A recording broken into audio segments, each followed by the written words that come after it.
Next definition आहे आपली in degree. In degree means what? की definition of in degree is number of edges coming towards a node is called as in degree of that node. Particular नोडची जर in degree find out करायची असेल तर in degree means काय? Number of edges coming towards a node. Suppose इथे एक example घेतलं आहे पहा. सपोज ही एक ट्री आहे छोटीशी ए बी आणि सी. याच्यामध्ये 3 नोड्स आहेत ए बी सी. त्याच्यामध्ये ए काय तुमचा टॉप मोस्ट आहे, तो काय तुमचा रूट नोड, आणि बी आणि सी काय आहेत? Leaf node. Because this node doesn't have any child, त्यामुळे त्याला काय म्हणतो आपण? Leaf node. बी आणि सीला कुठलंही चाइल्ड नाही आहे. मग इन डिग्री मीन्स काय? नंबर ऑफ एजेस कनेक्टिंग किंवा कमिंग टुवर्ड्स दॅट नोड. मग आता ए आणि बीला कनेक्ट करण्यासाठी आपण एक लाईन यूज केली आहे. ती line is nothing but edges. A आणि सीला कनेक्ट करायला एक लाईन यूज केली. ह्या लाईनलाच काय म्हणतात? एजेस. मग बीची इन डिग्री जर फाइंड आउट करायची असेल तर कशी फाइंड आउट करणार? Number of edges coming towards that node. Incoming. In degree म्हणजे इनकमिंग. मग आता इथे पहा 2 कंडिशन असतात. रूट नोडची जी इन डिग्री असते ती ऑलवेजेस काय असते? 0. Why? Because root node doesn't have any parents. तो सिंगल आहे, त्याला कुठलेही वरती पॅरेंट्स आहे का? नाही. त्याच्यामुळे त्याच्याकडे इनकमिंग काय येणार आहे का? नाही. त्यामुळे रूट नोडची इन डिग्री काय असते? 0. आणि बाकीचे जे रूट नोड आहेत त्यांची डिग्री काय असते? 1. मग आता इथे पहा एला कुठलाही वरती कनेक्टेड आहे का? नाही. कुठलाही पॅरेंट्स आहे का? नाही. त्याच्यामुळे त्याची इन डिग्री काय झाली? 0. आता इथे पहा बी, ह्या नोडची इन डिग्री काय असणार आहे? 1. Why? Because in degree means number of edges coming towards that node. जेवढ्या एजेस त्या नोडकडे येतील इनकमिंग त्याला काय म्हणतो आपण? In degree. मग बीकडे येणारी एकच एज आहे ए टू बी. मग बीची इन डिग्री काय झाली? 1. एची काय झालेली आहे? 0, कारण एकडे कुठलंच इनकमिंग नाही आहे. आणि सीची इन डिग्री काय झाली? इन डिग्री म्हणजे number of edges coming towards that node. Incoming edge only 1 आहे. मग सीची इन डिग्री काय झाली? 1. ओके. नेक्स्ट डेफिनेशन आहे तुमची आउट डिग्री.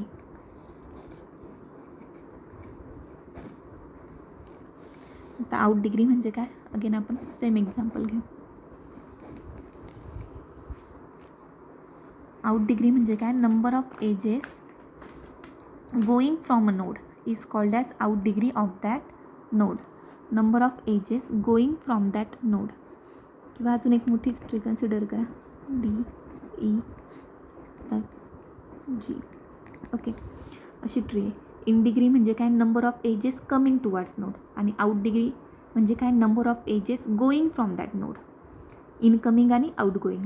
मग out degree means number of edges going from a node is called as out degree of that node. आता इथे पहा आपण काय म्हटलं होतं? इन डिग्री रूट नोडची काय असते? ऑलवेजेस 0, कारण रूटला कोणीही पॅरेंट्स नाही. सेम आउट डिग्री म्हणजे आउट गोईंग एजेस. लीफकडून कुठल्या आउट गोईंग एजेस आहेत का? नाही. मग आउट गोईंग डिग्री किंवा लीफ नोड हे सगळे काय आहेत? लीफ नोड DEFG यांना कुठलाही आउट गोईंग आहे का? नाही. मग out degree of leaf node is always 0. Out degree of leaf node is always 0, कारण याला कुठलेही परत चाइल्ड नाही आहे. मग याचा आउट गोईंगच नाही आहे, त्याच्यामुळे याची डिग्री काय झालेली आहे? Out degree 0. मग अगेन परत आपण नोड लिहूया. नोड आणि आउट डिग्री. किती नोड आहेत? ABCDEFG. ए पासून आउट गोईंग किती आहे चेक करायचं. इनकमिंग तर नाही. आउट गोईंग काय आहेत? A to B आहे आणि A to C आहे. मग एची आउट डिग्री काय झाली? 1 and 2. Number of edges count करायचे 1 and 2. मग एची आउट डिग्री झाली 2. बीची आउट डिग्री 1 2. आता A to B बीची आउट डिग्री नाही आहे, ती काय? त्याची इन डिग्री. इन म्हणजे बीकडे येते एज, आणि आउट डिग्री म्हणजे काय? गोईंग फ्रॉम बी. मग बीची आउट डिग्री काय झाली? B to D आणि B to E म्हणजे 1 and 2. सीची out degree C to F एक आहे आणि C to G एक आहे. आउट म्हणजे आउट गोईंग त्या पर्टिक्युलर नोडपासून 1 and 2. सीची इन डिग्री काय असणार आहे? 1. बीची इन डिग्री काय असणार आहे? 1. सेम डीची आउट डिग्री काय असणार आहे? डीपासून कोणी ऑनगोईंग आहे का? नाही. मग 0. ईची आउट डिग्री काहीच नाही, 0. एफची आउट डिग्री 0. जीची आउट डिग्री कोणीच नाही आहे खाली, 0. म्हणजेच काय, out degree of leaf node is always 0. आहे का त्याच्या पुढे कुठलेच नोड नाही, मग त्याची आउट डिग्री काय झाली, 0. नेक्स्ट डेफिनेशन आहे directed edge. Directed edge means suppose direct edge means काय, line connected between two nodes. A आणि बीला कनेक्ट केलेली जी लाईन आहे त्याला काय म्हणतो आपण, एज. मग डायरेक्टेड एज म्हणजे काय, त्या एजला जर डायरेक्शन असाइन केलेली असेल तर त्याला काय म्हणतो आपण, directed edge. Means and edge assign direction is called as direction edge. ही झाली डायरेक्शन ए टू बी. और असं पण तुम्ही दाखवू शकता, B to A. The edge किंवा an edge assign a direction is called as directed edge. Okay, next definition आहे तुमची ancestor and descendant node.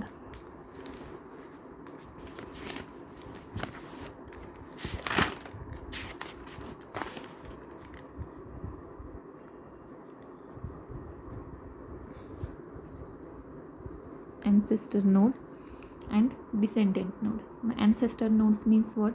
A node n1 is the ancestor of n2. जे कंडिशन पहा, node n1 means कुठला तरी एक node consider केला आहे, called as n1. आणि 2 नोड कन्सिडर केले. फर्स्ट n1 एक नोड आहे आणि n2 एक नोड आहे. त्याच्यामध्ये ॲन्सेस्टर मीन्स काय, की node n1 is the ancestor of node n2 if n1 is father of node n2.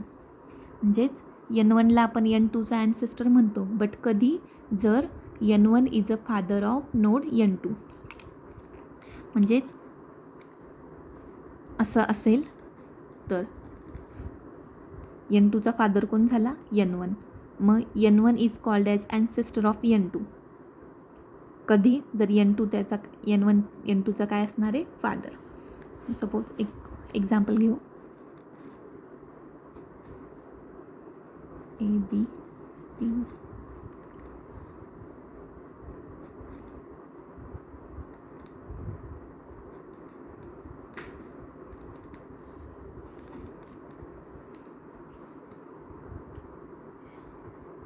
Suppose एक ट्री कन्सिडर करा, A B D F E G H आणि सी. तर ह्या ट्रीमध्ये ॲन्सेस्टर मीन्स वॉट, की एका नोडचे जे सगळे फादर असणार आहेत ते काय असणार आहेत, ॲन्सेस्टर. मग ते याच्यामध्ये सपोज एच नोड आहे, एच नोडचे फादर कोण कोण आहे, जी एफ बी आणि ए. मग यांना काय म्हणायचं, त्या एचचे ॲन्सेस्टर. ए बी एफ आणि G are ancestor of node H. A B F G are ancestor of node H. Ancestor means काय, की त्या पर्टिक्युलर नोडचे जेवढे फादर असणार आहे, जेवढे कनेक्टिंगमध्ये जेवढे फादर असणार आहे त्याचे, ते काय असतात, त्याचे ॲन्सेस्टर.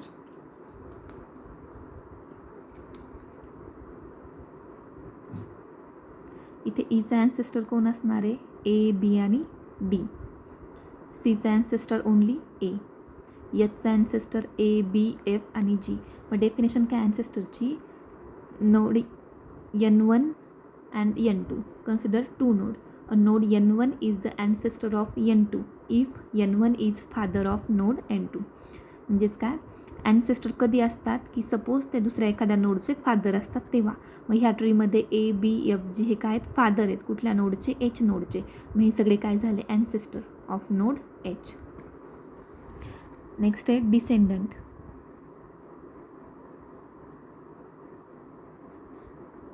डिसेंडंट नोड मीन्स काय, अपोजिट, ॲन्सेस्टरच्या opposite. A node n1 is, again 2 node consider करा, node n1 and node n2.